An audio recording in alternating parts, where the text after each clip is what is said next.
Yuk, berikan jariah terbaik Anda untuk dakwah, sosial, dan pendidikan.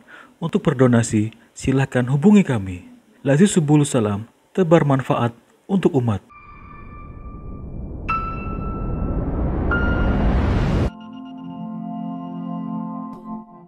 Bismillahirrahmanirrahim. Assalamualaikum warahmatullahi wabarakatuh. Hamdan kathiran tayyiban mubarakan fih. Nashhadu annahu la ilaha illahu wa nashhadu anna Muhammadan abduhu wa rasuluh la nabiyya wa la rasula ba'dah. Karakter suami istri solih solihah. Berbicara mengenai karakter suami istri solih solihah, artinya kita berbicara mengenai sebagian besar dari isi Al-Quran. Karena betapapun Al-Quran berbicara mengenai kesolihan. Dan tidak jarang kita mendapatkan hadis-hadis yang berbicara mengenai kesolihan. Allah Subhanahu wa Ta'ala pun memperuntukkan bumi ini untuk orang-orang solih saja. Sebagaimana firman-Nya, "Walaqad katabna fi zaburi min ba'di dzikri annal arda yarithuha ibadiyas salihun." Allah Subhanahu wa Ta'ala berfirman bahwasanya sungguh telah dicatat, sungguh telah termaktub bumi ini diperuntukkan hanya untuk orang-orang yang solih saja. Artinya kehidupan dunia ini memang diperuntukkan bagi mereka yang solih-solih saja. Bahkan digambarkan, kalau saja dunia ini diserahkan kepada orang-orang yang tidak amanah, yang fasik, yang tidak solih, maka hancurlah dia. Nah, kita bertanya, sebenarnya definisi kesolihan itu apa sih? Solih secara makna artinya baik. Maknanya patuh, maknanya taat, maknanya kebaikan-kebaikan yang tentunya dibungkus di dalam bingkaian Islam. Nah, solih sendiri juga membatasi manusia dalam arti bahwa mereka adalah orang-orang yang siap diatur oleh agama Islam. Orang-orang yang dalam makna baik, tetapi baiknya berdasarkan definisi Islam. Karena kadang-kadang ada orang yang berpikir dia berakhlak baik, tapi tidak sholat, maka dia baik. Itu sebenarnya adalah definisi yang keliru. Sebab solih yang dimaksud adalah mereka yang senantiasa baik dan memperbaiki dirinya, tentunya dalam bingkaian agama Islam. Standarnya artinya kembali kepada Al-Quran dan Sunnah, bukan standar masyarakat pada umumnya.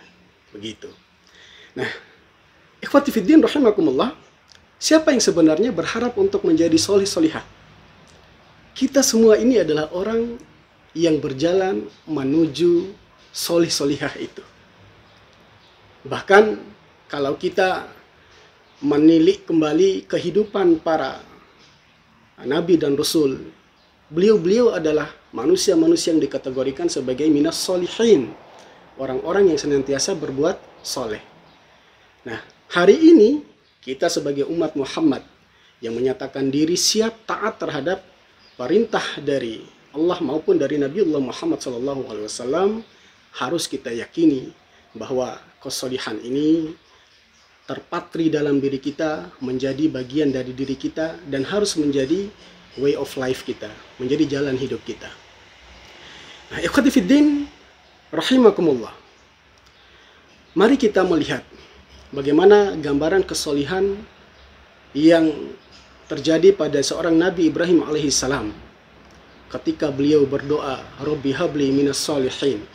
Artinya beliau menginginkan kesolihan itu tidak hanya untuk dirinya, tetapi kesolihan itu diikat untuk diri dan keluarga serta keturunannya. Dan alhamdulillah hari ini kita semua paham bahwa dari keturunan Nabi Ibrahim alaihissalam tumbuh berkembang mengisi seantero dunia ini, alhamdulillah. Demikian juga ada doa yang sering kita lantunkan di dalam surat Al-Furqan, ayat 74, Allah Subhanahu wa taala berfirman, "Walladzina yaquluna rabbana hab lana min azwajina wa dzurriyyatina qurrata a'yun waj'alna lil muttaqina imama." Ayat ini merupakan doa yang sangat luar biasa maknanya. Sebuah permintaan kesolihan yang tidak hanya mengkhususkan kesolihan itu untuk pribadi yang berdoa saja, akan tetapi menitipkan doa kepada Allah agar kesolihan itu senantiasa menghiasi keluarga hingga keturunannya nanti. Nah, jamaah ikhwati fiddin rahimakumullah, mengapa kita harus menjadi orang solih? Karena solih itu adalah ciri-ciri orang yang bertakwa di sisi Allah Subhanahu wa taala. Solih itu adalah jalan orang-orang yang mendapatkan ridha dari Allah Subhanahu wa taala. Bahkan kesolihan kita akan menentukan kesolihan orang-orang kita selanjutnya, sebagaimana yang tergambar di dalam surat Al-Kahfi ayat 82, ketika Nabi Khidir bersukarela membangunkan rumah dua anak. Ditanya oleh Nabi Musa alaihissalam, "Wahai Khidir, mengapa engkau rela membangunkan rumah kedua anak itu padahal engkau tidak mengenal dia sama sekali?" Kemudian beliau membacakan ayat Allah, "Wa kana abuhuma sholihah." Jadi ayat ini memberikan gambaran bahwa kesolihan orang tua akan memberikan sumbangsih positif untuk keturunannya. Maka memperbaiki kesolihan itu artinya kita sedang memperbaiki keturunan kita. Nah, pertanyaan sekarang, pentingkah hari ini kita yang sudah berkeluarga, sudah punya pasangan hidup, lalu membingkis dan membungkus keluarga itu dalam bingkaian kesolihan? Jawabannya tentu iya.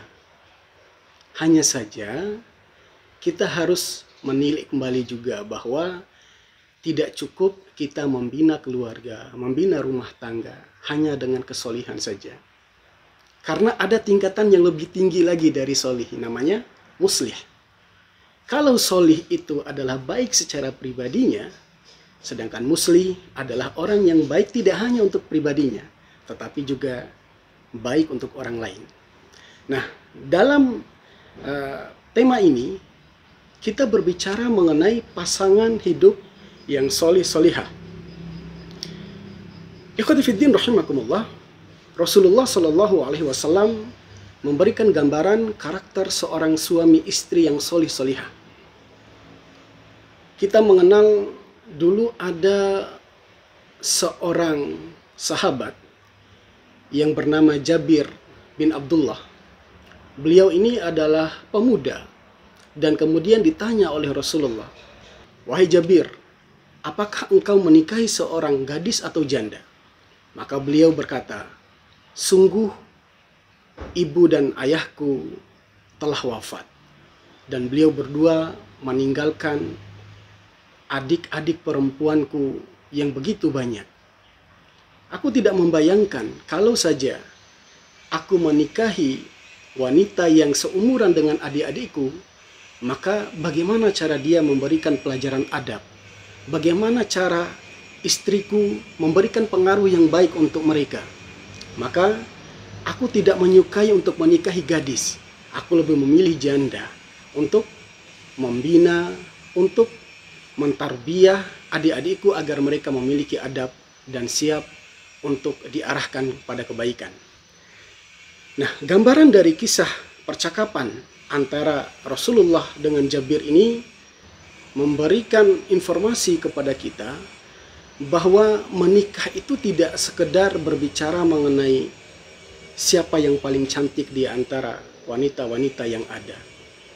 Tidak sekadar berbicara mengenai siapa yang paling baik keturunannya. Tetapi sebagaimana yang diberitakan oleh Jabir ini, beliau tidak peduli dengan janda atau gadisnya. Yang paling penting, siapkah istrinya nanti mengarahkan, membina keluarganya, terutama adik-adiknya yang sudah mulai tumbuh dewasa. Nah, ada satu kisah lagi dari Asma binti Yazid ketika suatu hari suaminya pergi meninggalkan beliau. Dan juga sahabat-sahabat yang lain melakukan hal yang sama. Pada saat itu, para ummahat berdesas-desus, tapi desas-desusnya dalam hal kebaikan. Mereka berkata, menjadi laki-laki itu enak. Mereka punya peluang kesempatan untuk beribadah jauh lebih lebar, jauh lebih besar daripada para wanita. Wanita mah apa? Hanya di rumah, dan di rumah. Nyuci piring, balik-balik nyuci baju, balik-balik masak. Hanya itu yang dilakukan oleh wanita. Sedangkan para lelaki bebas. Mereka bisa mencari ma'isyah dunia secara bebas pula. Mereka bisa beribadah, sholat di luar rumah, mendapatkan pahala yang lebih banyak, bebas juga maknanya. Mereka bisa berjuang di jalan Allah. Mereka bisa mempertaruhkan nyawanya. Kemudian mereka meraih pahala besar dari perjuangannya, bebas juga. Sedangkan para wanita, apa yang mereka dapatkan? Maka hal ini dilaporkan kepada Rasulullah. Asma binti Yazid yang merupakan delegasi dari para ummahat menceritakan kepada Rasulullah. Ya Rasulullah, aku datang kepadamu atas nama ummahat-ummahat yang lain. Menyampaikan keresahan kami. Kalau menjadi laki-laki punya kelebihan seperti ini, bisa beramal yang demikian-demikian. Sedangkan kami para wanita, apa yang bisa kami lakukan? Maka Rasulullah sedikit kaget dengan pertanyaan ini, tapi juga kagum. Sehingga pada saat ditanya oleh Asma, beliau berbalik badan bertanya kepada para sahabat yang lain. Wahai sahabatku, pernahkah ada wanita yang datang kepada kalian bertanya tentang hal semacam ini kepada kalian sebelumnya? Maka para sahabat menggelengkan kepalanya. Kemudian Rasulullah berkata kepada Asma, wahai Asma, sekarang pulanglah, katakanlah kepada ummahat-ummahat yang lain. Kalau kalian berada di rumah, menjaga kehormatan kalian, menjaga iffah kalian, merawat tanggung jawab yang diberikan suamimu kepada kalian semua, maka sesungguhnya setiap kebaikan yang dilakukan oleh suamimu tadi dalam rangka meraih pahala-pahala tadi, kalian akan mendapatkan hal yang sama pula meskipun kalian hanya berada di rumah. Masya Allah. Jadi menjadi wanita solihah itu ternyata tidak sulit-sulit juga. Cukup menjadi wanita yang taat kepada suami, wanita yang senantiasa menjaga iffahnya, wanita yang senantiasa menjaga kehormatannya. Itu sudah menjadi dalil untuk dia meraih pahala-pahala dan masuk surganya tentunya. Tidak perlu lagi kita berbicara mengenai emansipasi yang wanita ditempatkan harus sejajar dengan laki-laki. Wanita harus ditempatkan sebagaimana seorang laki-laki. Padahal agama Islam justru menunjukkan kepeduliannya atas kehormatan para wanita kita.